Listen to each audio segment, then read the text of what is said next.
Hello दोस्तों, तो कैसे हैं आप सब लोग। दोस्तों, आज मैं आपके लिए अपने वक्त की सबसे हॉरर फिल्म की कहानी लेकर आया हूँ। इस मूवी को देखकर बहुत से कमजोर दिल लोग जान से गए। एग्जॉर्सिस्ट 1973 में रिलीज हुई और ये एक सच्चे वाकया पर मबनी कहानी है। रोलन डू एक 12 साल लड़का था जिसे खतरनाक डीमन ने पोजेस कर लिया था और ये उसी की कहानी है। इस फिल्म के कुछ सीन इराक के रेगिस्तान में भी शूट किए गए, लेकिन खौफनाक फैक्ट्स ये हैं कि वहाँ फिल्म मेकिंग टीम के साथ खौफनाक वाकयात पेश आए। कई लोग जख्मी हुए और कई मारे गए।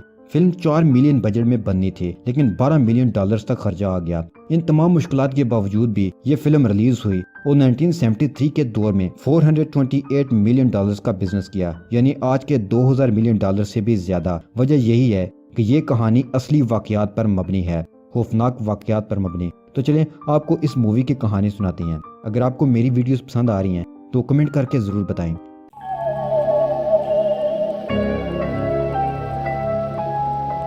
मूवी शुरू होती है तो हम देखते हैं कि इराक के एक सिटी में एक जगह पर बहुत ज्यादा लोग खुदाई कर रहे हैं।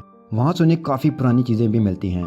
वहाँ फादर मैरन भी हैं जो खुदाई कर रहे हैं। उन्हें वहाँ से एक स्टैचू भी मिलता है जो कि पेजुजू डीमन का है। ये डीमन कोई अच्छा नहीं है बल्कि बुरा है। ये गर्मियों में शदीद गर्मी लाता है और फसलों के मौसम में टिड्डियों का हमला करवाता है, कहर सजा करके लोगों को परेशान करता है। फादर मैरन जब वहाँ से थोड़ी दूर जाते हैं तो उन्हें एक और स्टैचू नजर आता है जो कि उसी पेजुजू डीमन का है। वहाँ लोग बताते हैं कि लेमेस्टू डीमन पेजुजू से भी ज्यादा बुरा है। यह मदर्स और बच्चों को दूर करता है और बाद में इन बच्चों का खून पीता है। लोग इस क्रूर डीमन से बचने के लिए पेजुजू डीमन का साथ देते हैं। मैरिन फादर को 2 डॉग्स नजर आते हैं जो कि इस बात का इशारा है कि दोनों डीमंस फाइट कर रहे हैं। फिर हम एक लेडी को देखते हैं जिसकी एक 12 साल की बेटी है जिसका नाम रीगन है। इस लेडी का नाम क्रिस है। क्रिस एक एक्ट्रेस है और डायरेक्टर ब्रूक के साथ एक फिल्म में काम कर रही है। क्रिस फेमस एक्ट्रेस है। वो घर आती है और अपनी बेटी रीगन के साथ खेलती है। दोनों माँ बेटी बहुत खुश हैं और एक दूसरे से प्यार करते हैं। क्रिस की सेपरेशन हो चुकी है। रीगन और क्रिस खेल रही होती हैं। क्रिस को रीगन के टेबल पर एक बोर्ड नजर आता है। वो इस बोर्ड को उठा लेती है और रीगन से उसके बारे में पूछती है। वो बताती है कि मैं इस बोर्ड के साथ खेलती हूँ। क्रिस कहती है कि इस गेम को अकेले नहीं खेलते, तो रीगन जवाब देती है कि मैं अकेले नहीं खेलती बल्कि कैप्टन हाउडी के साथ खेलती हूँ। क्रिस को लगता है कि उसकी बेटी मजाक कर रही है, इसलिए वो कैप्टन हाउडी के बारे में उससे नहीं पूछती। क्रिस अपनी बेटी को कहती है कि आज मेरे साथ ये गेम खेलो। जब वो खेलना शुरू करती है तो बोर्ड का पॉइंटर क्रिस से दूर हो जाता है। वो अपनी बेटी से कहती है कि मुझे लगता है कि तुम मेरे साथ खेलना नहीं चाहती। वो कहती है कि कैप्टन हाउडी नहीं चाहते कि मैं आपके साथ ये गेम खेलूं। वो इस बात को नोटिस करती है, वो मजाक में टाल देती है। रात को क्रिस और रीगन अपने अपने रूम में सो रही होती हैं। आधी रात को क्रिस को किसी की कॉल आती है। वो उठ जाती है तो देखती है कि रीगन उसके पास सो रही है। वो रीगन से पूछती है कि तुम यहाँ क्यों सो रही हो, तो वो बताती है कि मेरा बेड जोर जोर से हिल रहा था, इस पर सोना मुश्किल था, इसलिए मैं यहाँ आ गई। क्रिस को लगता है कि शायद रीगन ने कोई बुरा ड्रीम देखा है। वो इस बात को भी इग्नोर कर देती है। फिर उसे अपने घर के एक लॉक्ड रूम से आवाजें आती हैं। वो अपर फ्लोर पर चेक करने जाती है लेकिन वहाँ कुछ नहीं होता। वो अपने सर्वेंट कॉल को कहती है कि यहाँ चूहे होंगे। वो कहता है कि यहाँ चूहे नहीं हैं। इन आवाजों को क्रिस पहले भी सुन चुकी थी, लेकिन वो इस बात पर गौर नहीं करती कि चूहे भी नहीं हैं तो फिर आवाजें किस चीज की हैं। वो इग्नोर कर देती है। रीगन का बिहेव दिन ब दिन अग्रेसिव हो रहा था। क्रिस उसे डॉक्टर के पास लेकर जाती है। डॉक्टर रीगन का चेकअप करते और बताता है कि इसकी नर्व इफेक्ट हुई है, जिसकी वजह से ये ऐसी हो रही है और कुछ टाइम बाद उसे डिप्रेशन हो जाएगा। चेकअप के दौरान रीगन डॉक्टर के साथ बहुत मिसबिहेव करती है।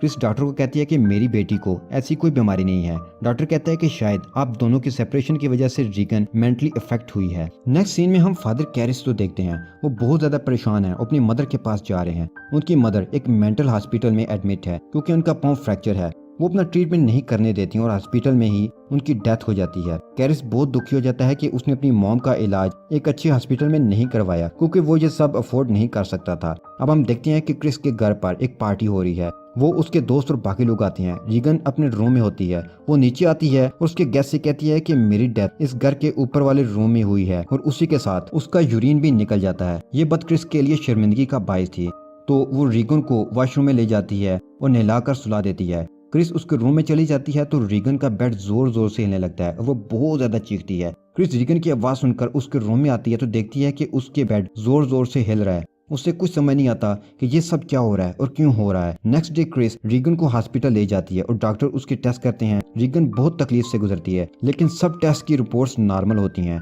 रीगन फिर से हवा में उछलना शुरू हो जाती है। डॉक्टर्स को कुछ समझ नहीं आता कि ये सब क्यों हो रहा है। सब डॉक्टर्स मीटिंग करते हैं और उसको एडवाइस करते हैं कि वो रीगन का मेडिकल ट्रीटमेंट छोड़ दे और किसी फादर से एक्सोर्सिज्म करवाए। क्रिस जब घर आती है तो उसे पता चलता है कि उसके डायरेक्टर की डेथ हो गई है और वो ऊंचाई से गिरे हैं। क्रिस को लगता है कि शायद अल्कोहल पीने की वजह से डेथ हुई है। क्रिस जब घर के अंदर आती है तो ये देखकर डर जाती है कि रीगन उल्टी होकर सीढ़ियों से नीचे उतर रही है। उसके मुंह से ब्लड भी निकल रहा है। ये बहुत ही खौफनाक सीन था।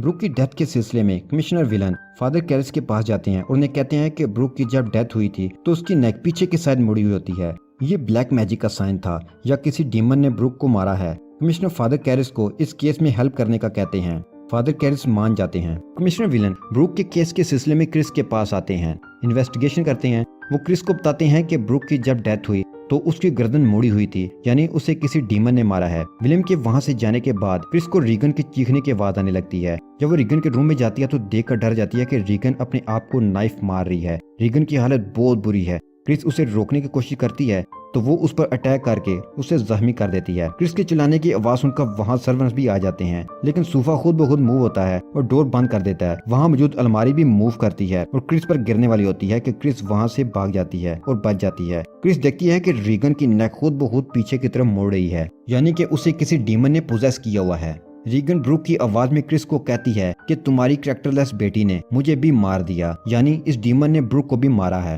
अब क्रिस श्योर हो जाती है कि किसी डीमन ने रीगन को पोजेस किया हुआ है। वो फादर कैरिस के पास जाती है और कहती है कि मेरी बेटी का एग्जॉर्सिज्म करें। पहले तो फादर कैरिस मना करते हैं, लेकिन फिर मान जाते हैं। रीगन हॉस्पिटल में एडमिट होती है। फादर कैरिस उससे मिलने जाते हैं। तब डीमन ने रीगन को बहुत बुरी तरह पोजेस किया हुआ था। रीगन की हालत बहुत ज्यादा खौफनाक थी। फादर जब रीगन से बात करते हैं तो वो डीमन फादर को उनकी माँ की डेथ का ब्लेम करता है। वो फादर के साथ मिसबिहेव भी करती है। फादर सोचते हैं कि रीगन को उनकी मदर की डेथ के बारे में किसने बताया, उसे ये कैसे पता चला। उन्हें लगता है कि डीमन ने रीगन को पोजेस किया हुआ है, लेकिन एग्जॉर्सिज्म से पहले उन्हें चर्च से परमिशन भी लेनी थी और साबित भी करना था कि जिस पर एग्जॉर्सिज्म होगा वो वाकई ही पोजेस है या नहीं, क्योंकि उस वक्त एग्जॉर्सिज्म इलीगल था, क्योंकि इसमें काफी लोगों की जान भी जा चुकी थी, इसलिए चर्च से परमिशन जरूरी थी। क्रिस का फादर को बताना कि ब्रूक की जब डेथ हुई तो उसकी गर्दन पीछे की तरफ मुड़ी हुई थी और रीगन की बॉडी पर लिखा होता है हेल्प मी। इससे फादर भी श्योर हो जाते हैं कि रीगन पोजेस्ड है। फादर रिकॉर्डिंग सुनते हैं जिसमें रीगन फादर मैरिन का नाम ले रही है, जो कि मूवी के स्टार्ट में थे और जिन्हें पोजेजू का स्टैचू मिला था। यहाँ में ये मालूम हो रहा है कि शायद ये डीमन पोजेजू ही है। चर्च में एग्जॉर्सिज्म की परमिशन मिल जाती है, लेकिन फैसला ये होता है कि फादर कैरिस के साथ किसी ऐसे फादर को भेजेंगे जिन्होंने पहले एग्जॉर्सिज्म किए हों, तो वो फादर मैरिन को साथ भेजते हैं। फादर मैरिन और कैरिस जब रीगन के घर आते हैं तो वो बहुत चिल्लाती है। फादर मैरिन जब रीगन की बुरी हालत देखते हैं तो फैसला करते हैं कि एग्जॉर्सिज्म आज ही शुरू करेंगे, क्योंकि इनके पास टाइम कम है। फाइनली एग्जॉर्सिज्म शुरू होता है और वो रीगन के ऊपर होली वाटर फेंकते हैं। रीगन की हालत मजीद खराब होने लगती है। वो चिल्लाती है और अपनी माँ और फादर मैरिन को अब्यूज करती है। फिर ड्रैगन का बेड खुद बहुत ऊपर हो जाता है, लेकिन वो एग्जॉर्सिज्म नहीं रोकते। बेड नीचे आ जाता है और वो डीमन अपने आसपास की चीजों को फेंकने लगता है। वो फादर मैरिन को भी अब्यूज करता है। रीगन के हाथ की सारी पट्टियां खुल जाती हैं और वो ऊपर की तरफ उड़ जाती है। बहुत मुश्किल से दोनों फादर उस सिचुएशन को कंट्रोल करते हैं। अब फादर कैरिस को वो डीमन बार बार उनकी मदर की डेथ याद करवाकर तकलीफ देता है और कहता है कि वो अपनी मदर की मौत का जिम्मेदार है। उन्हें वहाँ पोजेजू का साया भी नजर आता है।